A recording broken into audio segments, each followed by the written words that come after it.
Here's Johnny. Take your stinking paws off. Be cool. Be cool. You fools! You're in danger! He's alive! He's alive! Wait, 21 gigawatts! Hallelujah! Holy shit! You believe this? Jack burnt me. Won't do any good to run, girly boy. Stop it!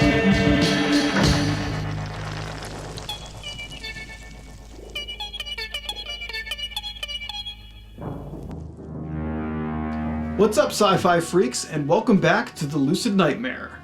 I'm your host as always, Jay Schatzer, and today we are finally diving in to my sci-fi collection. It took us years to get through the horror collection, and now we have finally made it to science fiction. So hopefully this is a nice change of pace, a little look into a different genre that I'm into, and just some more hidden gems that you might not know of, or some great additions that you want to track down for yourself. So let's dive in, get this thing started off right. Okay. Up first is a wonderfully underrated science fiction film that is one of my favorites. I love the director. He hasn't made too many films, but the ones that he has made are fabulous. And the director I'm talking about is Richard Stanley, and the movie I'm talking about is Hardware. What a beautiful cover. But I have the Severin Blu-ray edition. Owned the DVD years ago and upgraded probably in the last couple years to this edition. But yeah, the movie is absolutely amazing. I actually have a review on this on the channel, so if you're interested to see what this one's all about, definitely check that out. But stars Dylan McDermott and what's the other chick's name? Stacey Travis, who looks absolutely fabulous in this film. But yeah, the story in a nutshell is it's a post-apocalyptic wasteland kind of film, and Dylan McDermott's character finds this weird machinery parts and stuff like that in the desert, brings him back to his girlfriend, and she does a bunch of art and things like that, but the machine that he brought back was actually like a killer cyborg or some kind of robot for the military, and it comes back to life and activates and just starts going on a bloody massacre. Really, really cool stuff. Definitely a surreal film. A lot of vivid colors. It's got a lot of bloody parts, so it's really, really cool. It's got a lot of quality to it that I absolutely love. And if any of that stuff that I said sounds interesting to you, I beg you to please track down this movie and watch it as soon as possible, because not a lot of people have seen it, and even the ones that have seen it, some people aren't impressed by it. So it's kind of a rare gem that if it tickles your fancy, then you are in luck, because it's one hell of an awesome cinematic ride. You can see a little bit on the back there, but yep, badass fun. So if you're a fan of it, definitely pick up this edition, because it is one hell of an edition. Simple as that. But there is Hardware, and let's move it on to the next film, which is a film that a lot of people have seen. It's a series and franchise that is very famous, and it actually had its the fifth entry came out last week or 2 weeks ago. Fifth or sixth, I don't know. I stopped keeping track after the quality kept getting shittier. But the movie I'm talking about is The Terminator. Boom, there's Arnold Schwarzenegger. But yeah, this movie is, I guess between 1 and 2, I don't know. I think this one's my favorite between numbers 1 and T2. But yeah, great film. Picked it up on Blu-ray a while ago to add to the collection of sci-fi, because it really is one of my favorites. Arnold Schwarzenegger does a great job in this flick. Everyone does. Linda Hamill. I mean, the whole entire cast does an amazing job.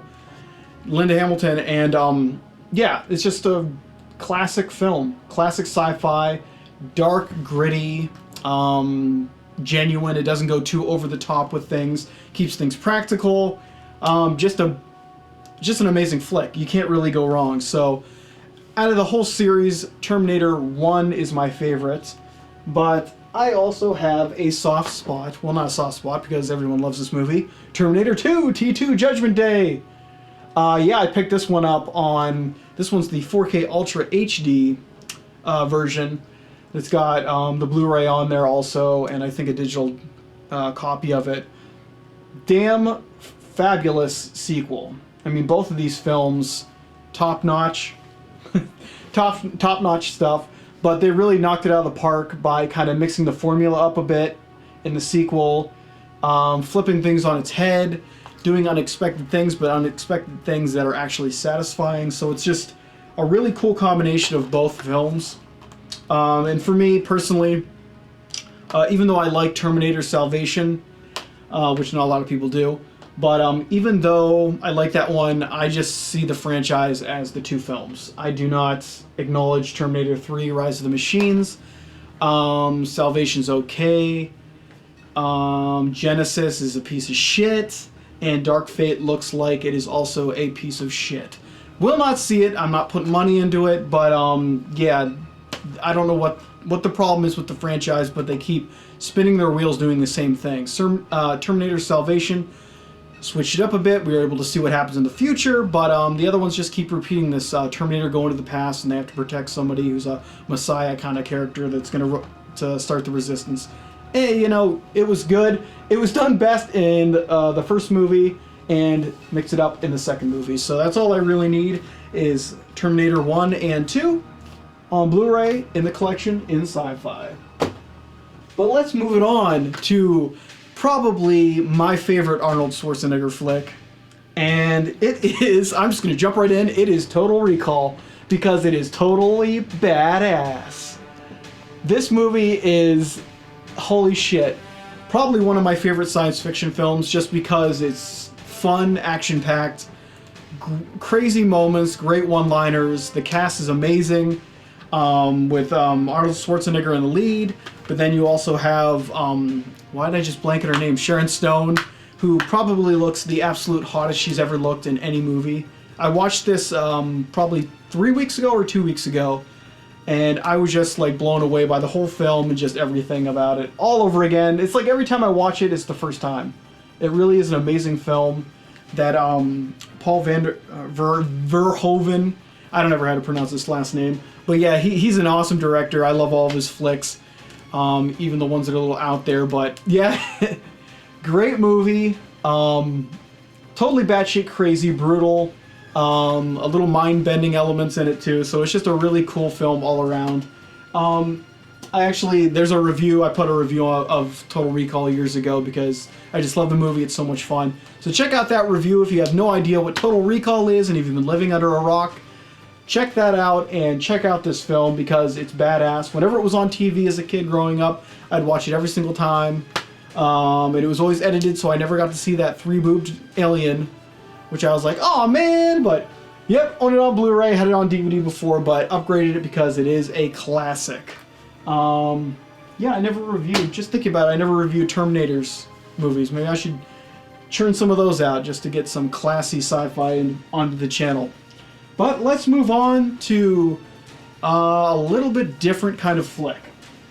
The next one is a little more a mixture of fantasy and sci-fi. It's kind of pulling from the Star Wars era, but then mixing it up with some fantasy elements. So it's a really, really weird combination that I absolutely love. Some people talk shit on the movie. Some people love the movie like me. But the movie I'm talking about is Krull. Boom!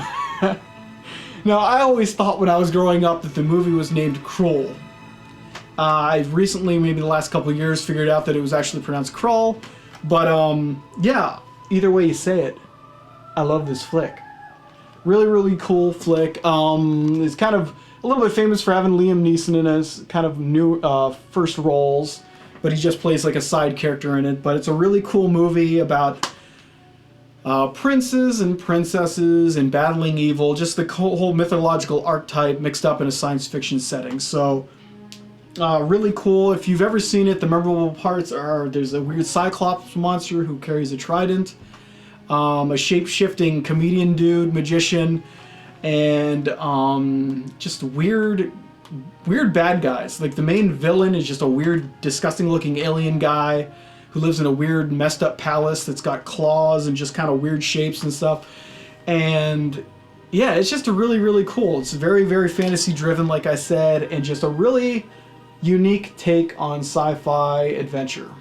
So if you at all like Star Wars or things like that, there's also quoted on the back that's kind of a mixture of Excalibur and Star Wars, which is a pretty damn good way of describing it.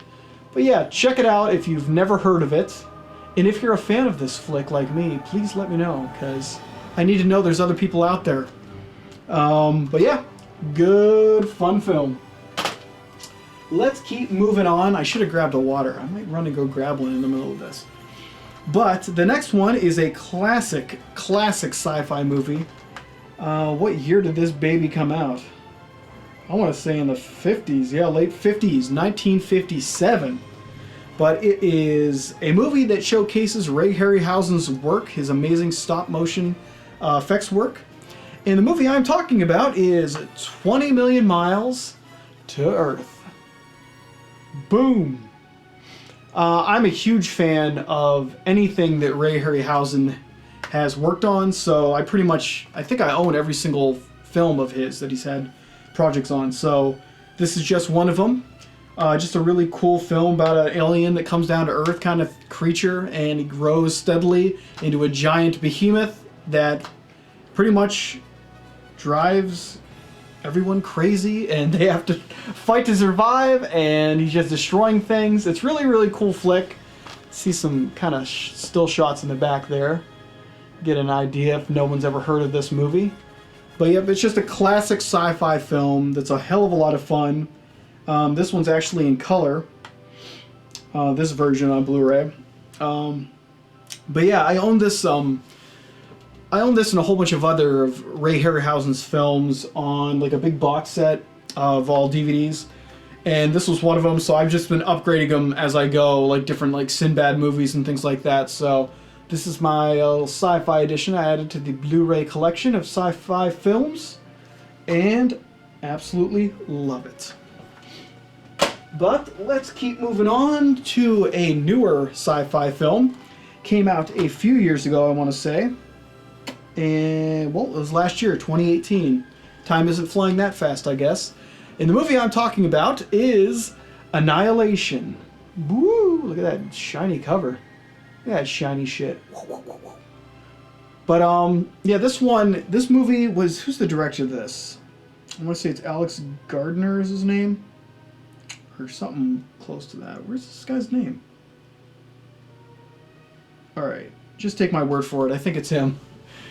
But, yeah, it's just a really, really cool film with a very interesting premise of these female scientists have to go over into this this territory that's kind of, everything's changing. It's hard to describe this film now I'm thinking about it. But there's a zone on Earth that is just blocked by a wall of weird stuff. And they go inside and everything's mutating.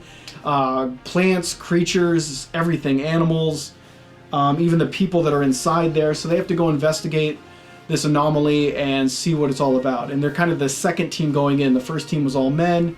This one's all women. And yeah, it's one of those movies that you just have to sit down and experience and not really know too much about it. And it's really, really cool film though. Great effects work. The characters are all right. I mean, it's not really a character piece. It's more of an experience kind of thing to watch. But yeah, definitely interesting. The movie definitely, it certainly goes off the rails in parts where they just really just go ape shit. And there's a lot of weird moments that you're just like kind of like sitting back like, what the hell just happened? What is going on? But Annihilation is a movie that I definitely recommend. I believe the director did that robotic movie. I can't remember what the hell it's called. Ex Machina maybe or something like. Why does that not sound familiar? But yeah, he's definitely good. He's done oh yeah, Ex Machina right here. It says on the cover. Boom. It says from the director. I can't remember this guy's name. It's Alex Gardner, I think, right? I can't get a confirmation on this. Son of a bitch!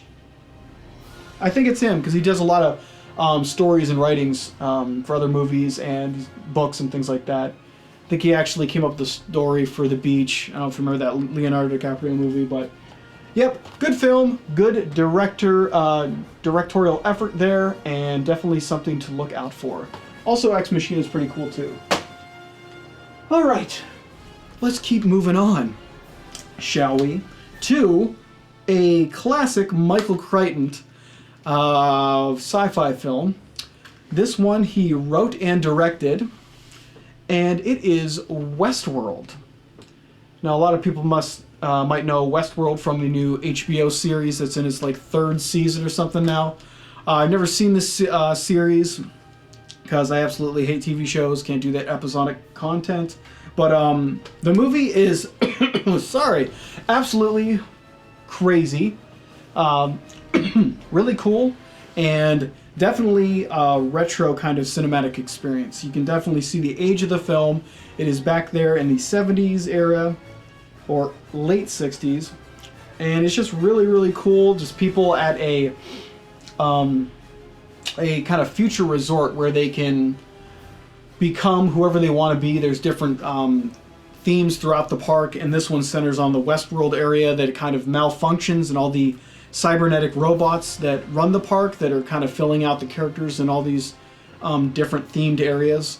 They all kind of just go batshit crazy, start killing people, and it's just it's kind of like the precursor to Jurassic Park that Michael Crichton also wrote. So it's kind of like a theme park gone crazy where people have to survive when shit hits the fan.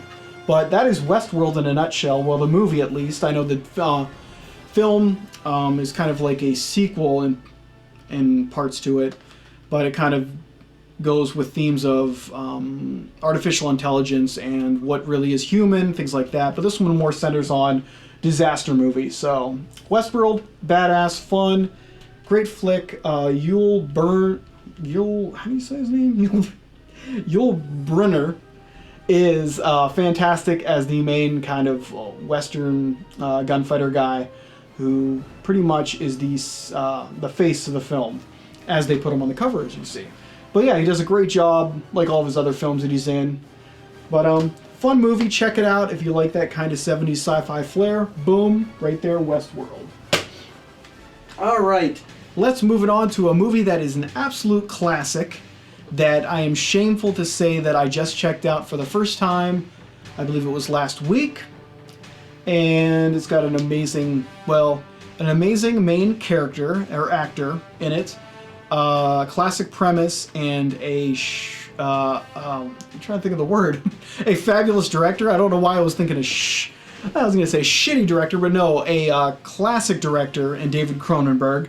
The movie I'm talking about is the remake to The Fly. And yes, I saw it for the first time last week. I'm so ashamed of myself.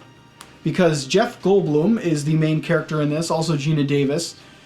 She does an okay job, but it's really a centered piece on Jeff Goldblum, because he is the main scientist who creates a teleportation machine that goes terribly wrong when he tries to test it out, and a fly gets trapped inside the machine when he gets teleported, and bam, wouldn't you know it, he starts transforming into a disgusting, revolting fly. But that is the kind of the simplified premise of The Fly. But it's just really great. David Cronenberg is famous for his body horror films, and this is a perfect example of that sci-fi mixture where he is just showing the grotesque transformation of Jeff Goldblum into this fly. And it's disgusting in parts, depressing, morbid. It runs the gamut of emotional emoting. It's really, really awesome. The effects work is amazing. It's really, really good. I mean, even though I'm not a fan of Gina Davis, she does all right in this film, and she just rolls with it. The thing that makes it important is that the entire cast makes they present the whole thing as it's plausible, like it's actually happening. I mean, they're throwing themselves into it. There's no farcical, tongue-in-cheek elements to the film. I mean, everyone does it straight as an arrow in this. They don't throw any comedy in or anything like that. It's just a straight-up horror movie with sci-fi elements, done straight as hell. But that is The Fly. David Cronenberg's The Fly on Blu-ray. I believe I had the DVD and updated this one recently, but yep, saw it for the first time. Shameful to say. There's probably other classics out there that I haven't seen that I gotta remedy, but got that one out of the way. But let's move on. We got 2 more to go, I think, in this video. I think we'll just end it with those two. But the next one up is a very different kind of sci-fi film because there really isn't a lot of sci-fi elements in it. It's categorized as a sci-fi film because of the setting. It's supposed to be set in the future in a futuristic city where a detective, it's almost like a film noir sci-fi. And you think I'm talking about Blade Runner. No, I'm not talking about Blade Runner. This is way, way before Blade Runner. This one came out in 1965. And the movie I'm talking about is Alphaville. And this one is very strange, but very, very classy and very, very... the best description I can say is French. It is a very, very French film. It's got... it's directed by Jean-Luc Godard. So there you go. There's the Frenchness to it. But just the whole feel to it is just a French art film. Because there's a lot of like subliminal things, metaphorical things happening almost simultaneously in one scenes. At a scene at a time. It's just very, very strange. Like, it's a surreal experience that I can't really define right now at the moment. But it's basically a detective story or a film noir story that it's just a detective trying to figure out there's an assassination plot and he has to infiltrate this future nation that is kind of segregated from everyone else in the world, and they do their own thing, but it's very, it's a society that's kind of governed with an iron fist, kind of like a Big Brother thing, but there's a lot of strange elements to it. Both the actors and main actor and actress in this one are stupendous. You got Eddie Constantine in the main role, and then Anna Karina as the female love interest. But I mean, it's just it's hard to define this film. It's really, really hard. The bits and pieces I just regurgitated out just now probably defines it the best. But it's a movie that I just saw too last week. So a lot of these movies I've just recently saw for the first time. But Alphaville, just a very interesting film. I'm into those Euro spy kind of films and film noir kind of films. So this was kind of a weird combination of spy film and sci-fi. But definitely, if you're interested in checking out cinema that's really outside of the norm and does its own thing, has its own voice, and really just paints a picture that you've never seen before, I would definitely recommend tracking down Alphaville and just any kind of film by like Jean-Luc Godard anyways, because I mean, he just really sets a surreal palette for his films. But definitely interesting film, an interesting sci-fi film, and a great addition to the collection. Now let's go out on a it's a high note for me because I love this film when I saw it in theaters. It is a film that is best described as a satire. So it's a sci-fi epic satire of man versus aliens, and I don't even know how to describe it. You can kind of probably guess what I'm going with this, but the movie I'm talking about is the either loved or hated Starship Troopers. I mean, this is going to be, I've been doing those top 10 lists, and one of my top 10 lists coming up is going to be guilty pleasures. I don't know why it skipped my mind, but guilty pleasures, top 10 guilty pleasures, and this baby is going to be on that list because I love this film from beginning to end. When I saw it in theaters, I really did not know what to think about it. Of course, when it came out in theaters, I believe it was in like 97 or 98. What do we got here? Give me a date. Give me an easy to find date. You son of... 97. So it came out in 97, so I was 17 at that time. And wasn't really critiquing movies or kind of taking movies in like I do now, or how I did 10, 15 years ago. But yeah, it's definitely, I don't even know if the satire went over my head back then when I was 17, but I just appreciate it as being a batshit crazy weird film with ultra violence, just weird, strange nude scenes out of nowhere, crazy action. The effects actually hold up damn well to this day, so it's really an interesting film. There's really no way around it. I mean, I know a lot of people when it first came out were kind of taken aback about the kind of goofy way it was presented, because it's coming off as more of a satire of like an oppressive regime who just owns everyone, and there have to be citizens. They have to be in the military to be citizens. It's more propaganda, so that kind of took people out of the elements of it. But just like with Total Recall and with RoboCop and films like that Verhoeven did, who's the same director of this, they all have that satirical edge to them and that hard-nosed just violence out of nowhere, and just a really hardened world that he creates in his films. And this one is just absolutely fabulous. It's more of a mainstream version of his style, but yeah, love it. And the thing is about it is, like, the cast does an amazing job in it, but all the cast are people I don't really care about in real life. Like, I don't think they're really good actors, but for some reason put into the mold of Verhoeven's. I even think it's Verhoeven. I don't know. I don't know how to pronounce this damn guy's name. I love his films. I do not know how to pronounce his name. But, I mean, put in his film world, these guys absolutely knock it out of the park. It's almost like a cheesy kind of way of acting in the film. But, yeah, everyone does an amazing job. Just a fun film. Definitely, if you're a fan of it, give me a shout out in the comments, because I love the movie. I think it's great. I could probably watch it over and over again and not get tired of it for some reason. I don't know why, but it's just one of those movies that really hook me in and just get me watching from beginning to end. So that is Starship Troopers to end out my first sci-fi collection video. And we're going to have plenty more of these because I got a pretty healthy sci-fi collection behind me. Not as big as my horror one, because horror is my favorite genre, but sci-fi is my close second, followed by action, martial arts, all these different random things. So we'll get to those eventually someday, maybe before I die. But guys, hope you enjoyed that one, and I hope you like what I'm doing here.